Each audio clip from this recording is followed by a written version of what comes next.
गुरुवार का दिन श्री हरि विष्णु और देवगुरु बृहस्पति के लिए जाना जाता है। यह ग्रह जो है भाग्योदय, पति, सुख, बच्चों के लिए भी माना जाता है।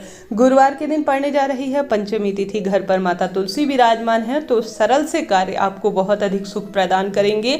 सभी तरह के कष्टों का निवारण होगा और हमेशा ही आपके जीवन में निरंतर इसका फल आपको प्राप्त होगा। कोई भी महिला हो या पुरुष कोई भी कार्य करती है तो उसका सुख उसका पूरा परिवार प्राप्त करता है। तो आप सभी को भी घर पर ही विराजमान तुलसी, जो कि माँ लक्ष्मी के स्वरूप में है, उनके आगे एक कार्य करना है जिससे कि आपके जीवन में धन की कमी ना हो और हमेशा जीवन सुखमय बने। सबसे पहले आप सभी जानते होंगे इस दिन पीले रंग के वस्त्रों का चयन करना बहुत शुभ माना जाता है और एक चुटकी हल्दी अपने नहाने के पानी में जरूर से यूज़ कीजिएगा। शास्त्र वर्णन कहता है ऐसा करने से ग्रह दशाएं जो है वह विपरीत हो रही है तो सुदृढ़ होती है और गुरु ग्रह इससे मजबूत होता है। तो पहला कार्य आपको यह करना है। इसके बाद पूर्ण रूप से स्नान, ध्यान इत्यादि के करने के उपरांत आप सभी को एक सर्वश्रेष्ठ उपाय करना है जो खास तौर पर पंचमी तिथि के दिन किया जाता है। गुरुजी कहते हैं जब भी पंचमी तिथि करें ना तब इस उपाय को कर लीजिएगा। आपके घर में अब जो है गन्ने का रस आसपास मिल जाता है। इन दिनों तो गर्मियों के दिन चल रहे हैं तो गन्ना खूब मिलता है, तो गन्ने का रस एक गिलास आपको लेकर आ जाना है। यह उपाय खासतौर पर धन प्राप्ति के लिए आपको करना है। गन्ने का रस किसी भी चीज़ में आप रख लीजिए। माता तुलसी पर आप सभी जो है इस उपाय को करें। कैसे करना है कि आप सभी को अपना नाम और गोत्र बोलना है और यह नाम और गोत्र 7 बार बोलना है। जैसे एक बार आप सभी को जो गन्ने का रस है वह नाम और गोत्र बोलते हुए तुलसी में समर्पित करना है, दोबारा से नाम और गोत्र बोलते हुए तुलसी में समर्पित करना है। इस तरह से 7 बार जो है आप सभी को यह तुलसी में गन्ने का रस समर्पित करना है। गुरुजी कहते हैं जीवन में धन संपदा में जो अड़चन आ रही है वह दूर होगी। पैसा नहीं टिकता तो टिकेगा। धन जो है किसी भी तरह से गलत जगह पर खर्च होता है तो वह सुदृढ़ होगा और साथ ही आपके भाग्योदय होंगे। माँ लक्ष्मी आपके घर परिवार पर सदा सर्वदा विराजमान रहेंगी। तो इस उपाय को आप कीजिएगा, बहुत सारा आपको सुख प्राप्त होने वाला है। तो पहला उपाय आप सभी को यह करना है। दूसरा उपाय आप सभी को सुबह से लेकर रात्रि तक जब भी करें, सुबह के समय में आप सभी को उपाय करने के लिए एक पात्र में जल भर लेना है। उसमें डालना है थोड़ा सा कच्चा दूध और डालनी है हल्दी। दूध और कच्चा दूध जो है सभी तरह के कष्ट निवारण और भाग्योदय में सहायक है। कोई भी व्यक्ति इस उपाय को कर सकता है, लड़का हो या लड़की, जिसके भी वैवाहिक जीवन में अड़चन आ रही है वह तो इस उपाय को जरूर से करे ही। तो आप सभी को पात्र में थोड़ा सा कच्चा दूध, जल और छोटा सा चाहें तो इसमें गुड़ का टुकड़ा रख लीजिए, नहीं तो सामान्य तौर पर आप सभी जो है मैंने जो वस्तुएं बताई वह काम में लेनी है और इसे लेकर पहुंच जाना है आप सभी को माँ तुलसी के आगे। आप सभी जानते होंगे हल्दी, कच्चा दूध माँ तुलसी में आप सभी को सबसे पहले ओम नमो भगवते वासुदेवाय कहते हुए समर्पित करना है। उसके बाद जो तुलसी की जड़ की मिट्टी है उसे भी मस्तक पर जरूर से धारण करना है। गुरुजी कहते हैं जो तुलसी की मिट्टी की जड़ होती है वह सबसे पवित्र होती है। जब व्यक्ति किसी कहने का अर्थ है, गुरुजी कहते हैं जब आप क्रियाकर्म करने जैसे सूतक पातक में जाते हैं तो उसके बाद जो है घर के अंदर प्रवेश करते हैं तो माँ तुलसी की मिट्टी सर पर लगाया करें। किसी भी तरह से कोई भी अला बला घर के अंदर प्रवेश नहीं करेगी। तो गुरुवार के दिन तो आप सभी को अपने भाग्योदय के लिए तुलसी की मिट्टी अपने मस्तक पर जरूर से लगानी है। उसके बाद तुलसी माँ को प्रणाम करें और अपने ही स्थान पर खड़े होकर आप सभी जो है एक कच्चा सूत ले लें। कच्चा सूत लेने के बाद आप सभी को माँ तुलसी की 3 परिक्रमाएं लगानी हैं और निरंतर ओम नमो भगवते वासुदेवाय या ओम महालक्ष्मी नमो नमः इस मंत्र का भी जाप कर सकते हैं। ओम तुलसी देवे नमो नमः इस मंत्र का भी जाप कर सकते हैं जो आपको सरल लगे।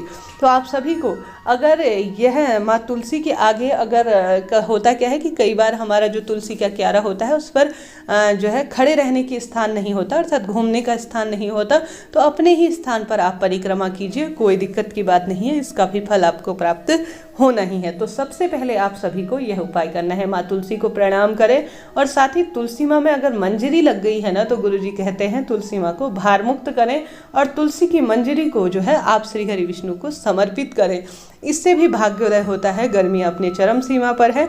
माँ तुलसी को किसी भी लाल कपड़े से या किसी भी पीले कपड़े से जरूर से ढकिएगा, इसका भी आपको सुफल प्राप्त होगा। तुलसी की मंजरी सूख गई है तो उसकी जो है माला बनाकर आप श्री हरि विष्णु के मंदिर में चढ़ाते हैं तो भी जो है आपके जीवन में इससे सभी सुख प्राप्त होते हैं और कामना सिद्ध हो जाती है।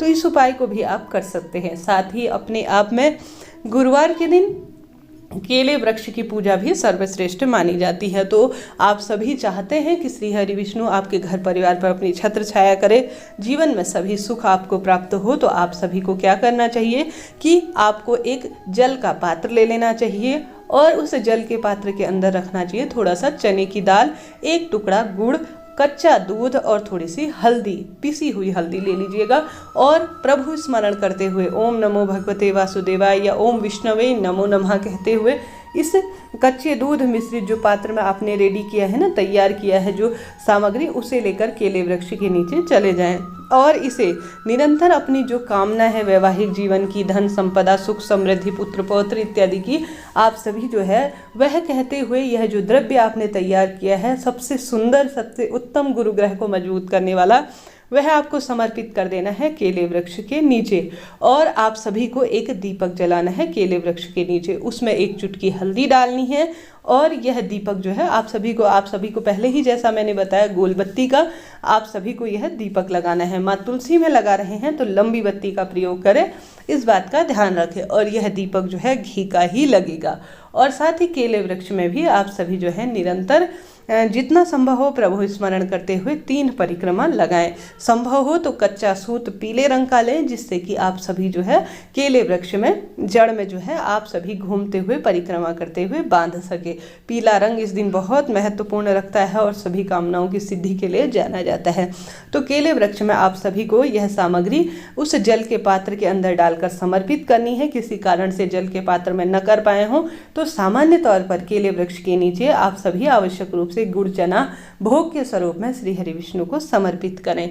बहुत शुभ यह माना जाता है। साथ ही आप सभी को आवश्यक रूप से इस दिन केले का दान करना चाहिए, पीले रंग की वस्तुओं का दान करना चाहिए, केले रंग का, और साथ ही पीले रंग का जो है आप चने की दाल इत्यादि समर्पित करें। निश्चित ही आपको बहुत सारा सुख इससे प्राप्त होगा। श्री हरि विष्णु का विधि विधान से पूजन करें। मंदिर कहीं नहीं जा सकते, कुछ भी नहीं कर सके, कुछ विशेष न कर सके तो घर पर ही आसन लगाकर श्री हरि विष्णु को विराजमान कर एक दीप प्रज्वलित कर आप सभी को निरंतर कोई भी सरल सा मंत्र, श्री शिवाय नमस्तुभ्यम या ओम नमो भगवते वासुदेवाय या ओम विष्णवे नमो नमः, इस महामंत्र की एक माला का जाप करना गुरुवार के दिन बहुत सारे सुखद फलों की प्राप्ति करवाने वाला होता है। और साथ ही गुरुवार के दिन कुछ कार्य निषेध भी बताए गए हैं, जैसे कि गुरुवार के दिन बाल धोना, घर पर पोछा लगाना विशेष रूप से निषेध कहा गया है। कहा जाता है जो महिला गुरुवार के दिन घर में पोछा लगाती है, साबुन का इस्तेमाल करती है, कपड़े इत्यादि धोने में भी कथा में भी वर्णित है, वह किसी न किसी तरह से सुख से वंचित रहती है। तो आप सभी इस बात का ध्यान रखें।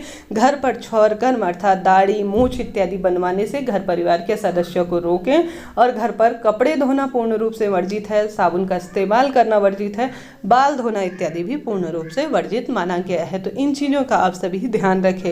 साथ ही वैवाहिक जीवन में या पारिवारिक सुखों में बहुत अड़चन आ रही है, किसी न किसी स्वरूप से बिजनेस नहीं चल रहा है, कुछ परेशानियां बने रह रही हैं, तो आप सभी को क्या करना चाहिए, एक रोटी तैयार कर लेनी चाहिए।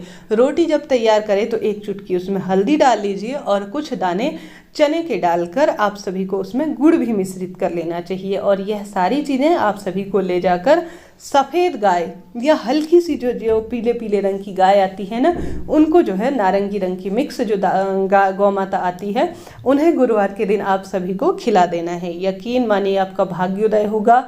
गुरु ग्रह जो है देवगुरु बृहस्पति का माना जाता है, बल बुद्धि विद्या के लिए जाना जाता है, सौभाग्य के लिए जाना जाता है, पारिवारिक सुख के लिए जाना जाता है। गौ माता में 33 कोटि देवी देवताओं का वासा है। गुरुवार के दिन जो व्यक्ति इस तरह से रोटी बनाकर गौ माता को खिला देता है और साथ ही इन सरलतम उपायों को करना आरंभ कर देता है, यकीन मानिए गुरुवार के दिन इन नियमों के साथ, कोई विशेष कठिन नियम नहीं है, बहुत सरलतम नियम है और इनके सुख आप सभी खुली आंखों से देखेंगे। देखिए, कोई भी उपाय करते हैं, आपको लग रहा होगा इसका तत्काल हमें फल नहीं प्राप्त हो रहा है, परंतु महादेव आपको किस रूप में दे रहे हैं, किस स्वरूप में दे रहे हैं, किस तरह से दे रहे हैं, कब देंगे, यह उनकी माया है, वह जाने और उनके कार्य जाने।